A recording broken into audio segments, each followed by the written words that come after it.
মহাপ্রাণের মহাপ্রাণ, লাখো মানুষ অশ্রুসজল চোখে শেষ বিদায় জানালেন খালেদা জিয়াকে।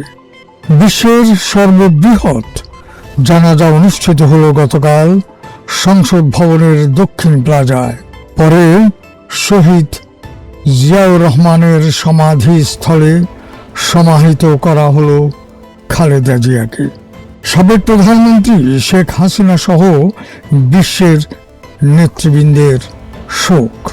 ভারতের পররাষ্ট্রমন্ত্রী এস জয়শঙ্কর ও পাকিস্তানের স্পিকার সহ দেশটি দেশের প্রতিনিধির শেষকৃত্য অনুষ্ঠানে যোগদান।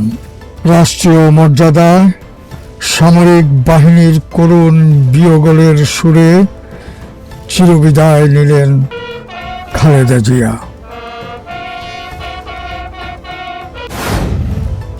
ঢাকায় মিলিত হলেন ভারতের পররাষ্ট্রমন্ত্রী এস জয়শঙ্কর এবং পাকিস্তানের স্পিকার।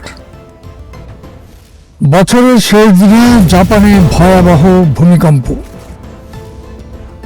বিশ্বজুড়ে বর্ণাঢ্য আয়োজনে বর্ষবরণের অনুষ্ঠান।